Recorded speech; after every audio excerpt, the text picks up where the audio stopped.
안녕하세요, 롱건우입니다. 자, 오늘은 제가 정말 오랜만에 운동 영상으로 찾아오게 됐는데, 그동안 기다려주셨던 분들을 위해서 직접 제가 운동하기보다는 운동하시는 분들이 도움이 많이 될 수 있도록 제가 설명 위주로 좀 많이 진행하도록 하겠습니다. 그래서 오늘 운동해볼 부위는 가슴 운동이고, 제가 초보자 때는 어떤 식으로 운동을 했고, 그리고 중급자가 됐을 때는 운동에서 또 어떤 변화가 있었는지, 그리고 상급자가 됐을 때는 또 운동 방법에 있어서 어떤 디테일이 추가됐는지 한번 자세하게 초급자, 중급자, 상급자별 가슴 운동 한번 설명해 드리도록 하겠습니다. 바로 가시죠. 자, 일단은 큰 틀로 플라이랑 프레스 두 가지의 종류를 설명해 드리도록 하겠습니다. 일단 플라이랑 프레스는 대흉근의 기능 중 하나인 경관절에 대한 수평 외전과 내전의 기능에서는 별 다를 점이 하나도 없어요. 근데 이 두 개의 차이는 이 주관절이 하나가 더 사용됨으로 인해서 복합관절이 운동이 되냐, 아니면은 단일관절 운동이 되냐의 차이기 때문에 큰 차이점이 있다고 생각하진 마시고 그냥 운동해 주시면 될 것 같습니다. 그래서 일단 초보자들이 플라이 할 때는 어떤 식으로 하는지 알려드리도록 하겠습니다. 일단은 가슴 운동의 첫 번째, 이거 엄청 예전에 유행했던 건데 숄더 패킹이라고 하죠. 어깨를 후인 하강, 견갑골을 뒤로 보내서 아래로 눌러주고 어깨에 대한 안정성을 많이 확보시켜 놓은 상태에서 진행하는 운동입니다. 지금처럼 어깨를 후인 하강시켜서 견갑을 고정시켜 놓은 상태에서 진행해주는 운동.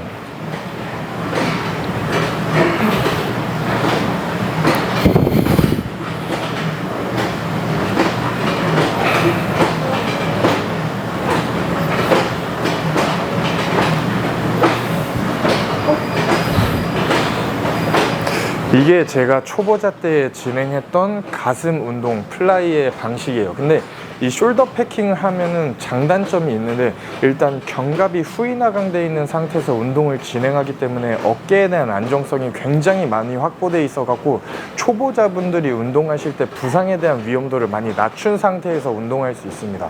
근데 단점 중 하나는 이 최대 수축과 최대 이완을 만들어내기 조금 어렵다는 단점이 있어요. 왜냐면은 이 대흉근의 기시점과 정지점이라고 생각하면은 흉골지에 기시점이 붙어 있고 이 상완 이두의 정지점으로 끝나게 되는데, 이 어깨가 후인 하강되어 있는 상태에서 진행하게 되면 일단 최대 수축을 만들기 위한 전제 조건은 이 기시점과 정지점이 최대한 가까워지면서 근육에 대한 최대 수축을 만들어내야 되는, 이미 어깨가 뒤로 빠져 있기 때문에 정지점을 기시점까지 최대한 가깝게 가져올 수가 없습니다. 그래서 그 부분에 대해서 대흉근을 전체적으로 활성화시키면서 최대 수축과 최대 이완을 만들기 어렵다는 점, 이거 빼고는 괜찮습니다. 그래서 초보자분들은 일단은 운동하다가 다치면 절대 안 되니까 안정성이 많이 확보된 자세에서 근육에 대한 근신경을 활성화시키면서 자극을 먼저 느낄 수 있도록 행동 위주로 운동을 먼저 해주시고, 그 후에 이제 근신경이 많이 활성화되었을 때 이제 행동보다는 근신경과 근육의 움직임에 더 집중해서 진행해 주시면 좋을 것 같습니다. 자, 그리고 중급자가 됐을 때는 어떤 식으로 플라이를 진행하는지 조금 알려드리도록 하겠습니다. 일단 중급자가 될 때부터 아까 저희가 초급자 때는 어깨를 후인 하강시킨 상태에서 견갑골을 고정시켜 놓고 진행했는데, 이제 중급자가 되는 순간부터 견갑골을 유동적으로 사용하기 시작할 겁니다. 그래서 수축할 때는 견갑이 뽑히면서 최대 수축을 만들어낼 거고, 이완할 때는 견갑이 모이면서 최대 이완이 만들어낼 거예요. 근데 이렇게 되면은 아까 말씀드렸던 것처럼 어깨가 고정되어 있는 게 아니라 견갑이 움직이면서 견관절도 같이 따라가기 때문에 어깨에 대한 위험 부담이 아까 처음에 했을 때보다는 조금 더 높아지긴 하는데, 이제 중급자분들께서 대흉근에 대한 정확한 부하를 걸어주기에는 훨씬 더 유리합니다. 그래서 초보자분들께서는 바로 이 방식을 시도하시기보다는, 그러니까 제가 초보자분들이 하는 그 숄더 패킹에 대한 플라이 방식을 먼저 선행해주고 이제 대흉근에 대한 기능들이 어느 정도 활성화되면은 이 방식으로 넘어오는 거를 저는 조금 더 추천드립니다. 그래서 견갑골이 빠지게 되면 아까 제가 기시점, 정시점으로 설명해 드렸던 것처럼 견갑이 나오면서 상완 이두가 흉골지에 최대한 붙으면서 최대 수축을 만들어 있고, 이 기시점이 고정되어 있는 상태에서 견갑이 모임과 동시에 최대한 기지정지가 멀어지면서 최대 이완을 만들어낼 수 있다는 장단점이 있습니다. 그래서 이 두 번째 방식도 한번 보여드리도록 하겠습니다. 사실 이 육안으로 보셨을 때 진짜 명확한 차이를 인지하시는 분은 크게 많진 않으시겠지만 이거를 정확히 보인다면은 운동 고수. 견갑이 모이고 앞으로 견갑이 밀림과 동시에 쭉 모여주고, 이때 가장 중요한 거는 절대 흉골지가 죽지 않도록 이 기시점을 고정시켜 놓는 겁니다. 절대 모아줌과 동시에 흉곽이 닫혀버리거나 하면은 절대 안 돼요.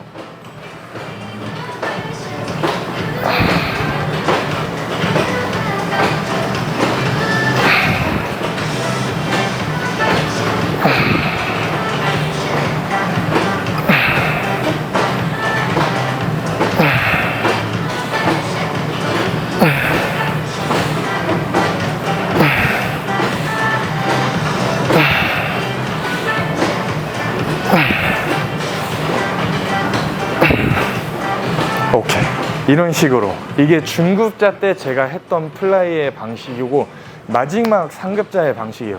일단은 초보자, 중급자, 상급자가 될 때마다 신경 써야 되는 것들이 하나하나씩 추가되기 때문에 운동하시면서 조금 혼란스러우실 수도 있어서 하나씩 단계별로 올라가는 거를 저는 추천드립니다. 그리고 마지막 상급자는 지금 저희가 처음에는 견갑을 고정시켜 놓고 진행했고, 중급자 방식에서는 견갑을 유동적으로 움직이면서 진행했고, 마지막에는 이제 상완골의 움직임까지 한번 통제해 보도록 할 겁니다. 그래서 상완골의 움직임은 정확히 저희가 플라이 하는 과정에서 상완골을 살짝 외회전을 유지하냐 아니면 내회전을 유지하냐의 차이인데, 이 내회전을 유지하면은 어깨가 살짝 뜸과 동시에 이 쇄골지와 흉골지에 붙어있는 안쪽 가슴에 대한 최대 수축을 만들어주기 훨씬 더 유리한 반면, 최대 이완 구간에서 살짝 정관절이 자칫 잘못하면 전방활주가 되면서 어깨에 대한 충돌이 생길 수 있는 위험 부담이 조금 더 높아지거든요. 그래서 이거는 상급자분들 중에서 내가 흉골지랑 쇄골지에 대한 안쪽 가슴이 채워지지 않았다라고 하시는 분들께서만 사용해 드리는 걸 조금 더 추천드립니다. 그리고 외회전 방식은 정말 상골 외회전 시켜놓고 흉곽을 확장시켜 놓은 상태에서 진행할 거기 때문에 최대 수축은 내회전보다는 어려운 반면 전체적인 활성화를 통해서 전체적인 부하를 걸어주기에 조금 더 유리하다고 생각하시면 좋을 것 같습니다. 자, 그러면 이 상완골을 내회전에서 플라이하는 방식 그리고 외회전을 시켜서 플라이하는 방식을 둘 다 한번 보여드리도록 하겠습니다. 일단은 상완골을 내회전 시켜서 1, 2, 3지의 무게중심이 실릴 수 있도록 잡아줄 거예요. 이렇게 되면은 상완골을 내회전함과 동시에 견갑이 뜨면서 견관절이 뜨는 거는 조금 당연한 현상이기 때문에 이거를 억지로 내리려고 하다 보면 오히려 더 충돌이 생기면서 회전근개에 무리가 갈 수 있기 때문에 이 부분에 대해서 조금 크게 신경을 쓰지 않고 운동해 주셨으면 좋을 것 같아요. 내회전 걸고 이런 식으로 끊을 때도 1, 2, 3지 무게중심 걸어서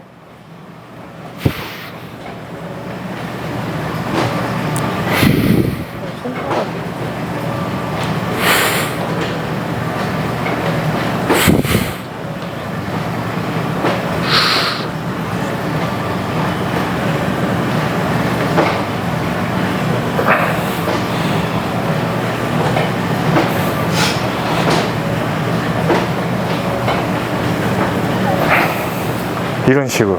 이 상급자의 운동에서도 견갑골을 유동적으로 사용하는데 이 내회전을 사용할 때는 이 상부 승모근을 통해서 견갑골을 통제한다고 생각하시면 좋을 것 같고, 외회전 방식에서는 중하부 승모근으로 견갑골의 움직임을 통제한다고 생각하시면 좋을 것 같습니다.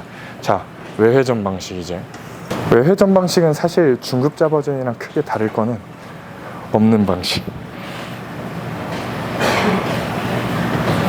다만 아까랑 다르게 내회전이 걸려서 상부 승모근으로 견갑골의 움직임을 통제하는 게 아니라 중하부 승모근으로 상완골이 외회전된 상태에서 견갑골의 움직임을 통제한다는 점. 좀 중급자인 것 같아요. 제가 그동안 했던 게. 이 방식 두 개. 이게 상급자의 버전. 자, 체스트프레스 머신으로 넘어와서 체스트프레스의 초중상 최상급자 버전의 운동을 한번 알려드리도록 하겠습니다.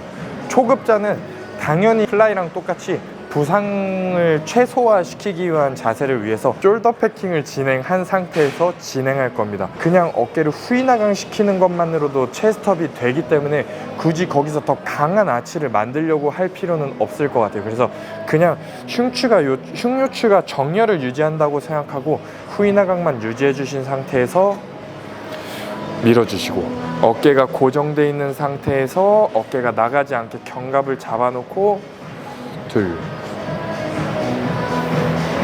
셋, 넷, 이런 식으로. 그리고 이제 중급자 버전은 아까랑 동일하게 이 견갑골을 유동적으로 사용하기 시작할 거예요. 근데 아까 플라이에서는 단일 관절 운동이기 때문에 견갑을 유동적으로 사용해도 어깨에 대한 위험 부담이 플러스만큼은 크진 않은데, 얘 같은 경우에는 직접적인 주관절로 사용되기 때문에 위험 부담이 조금 더 높거든요. 그래서 얘 같은 경우에는 정거근 기능을 많이 활성화시킨 상태에서 진행하는 것을 조금 더 중요하게 생각합니다. 그래서 이 정거근 운동은 제가 기존에 가슴 운동 편에서 한번 설명드린 적이 있기 때문에 그거를 한번 시청해 주시면 도움이 많이 될 수 있을 겁니다. 아까 말씀드렸던 것과 동일하게 이 최대 수축을 만들기 위해서는 이 정지점이 기시점에 최대한 가까워져야 되기 때문에 어깨가 견갑이 뒤로 고정되어 있는 게 아니라 이렇게까지 나와 있어야지 이 상완 이두가 최대한 기시점에 붙으면서 최대 수축을 만들어낼 수 있어요. 이 정도로 빠져야지 가슴에 대한 최대 수축을 만들 수 있다는 겁니다. 그래서 견갑을 유동적으로 사용해 줘야 돼요. 견갑이 모이면서 최대완을 만들어냈다가 견갑을 밀고,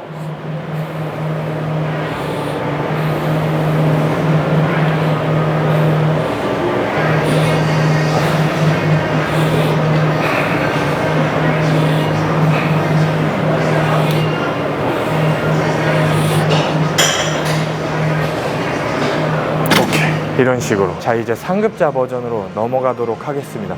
상급자 버전은 이 상완골을 내회전시키고 외회전시키는 차이가 있습니다. 그 내회전시키면은 제가 아까 말씀드렸던 것처럼 내회전됨과 동시에 최대축을 만들어내기 훨씬 더 편해요.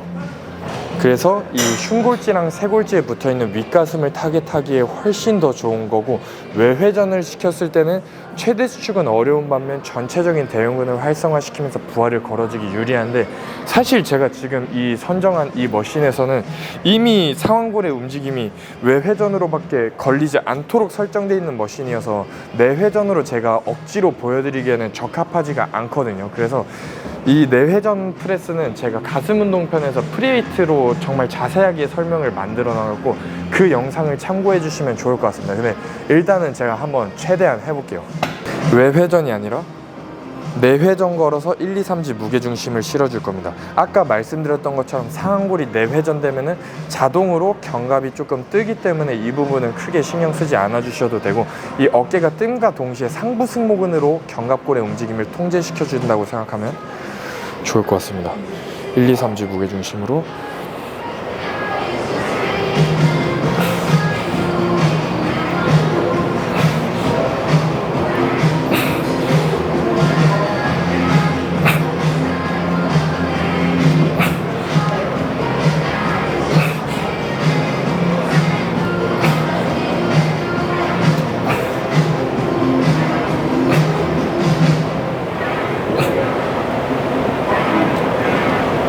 이게 내회전, 그리고 외회전 방식.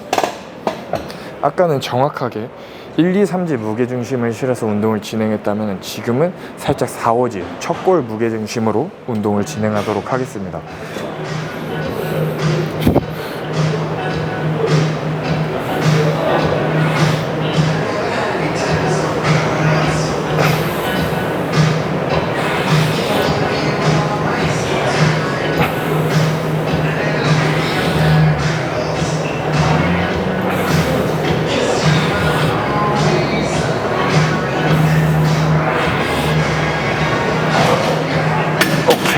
이렇게 그리고 롱런너 시절 네. 저 약간 네. 어떤 남자분이 네. 이거를 풀코스로 운동할 수 있는 사람이 있어 너무 무거운데? 네. 라고 했는데 혹시 가능하세요? 그러면 제가 좀 진지해지기 위해서 진짜 궁금해요. 아니 이거 어떻게 너무 무거워서 난 1... 오케이. 5 절친한 친구 시온틴 꼽나? 너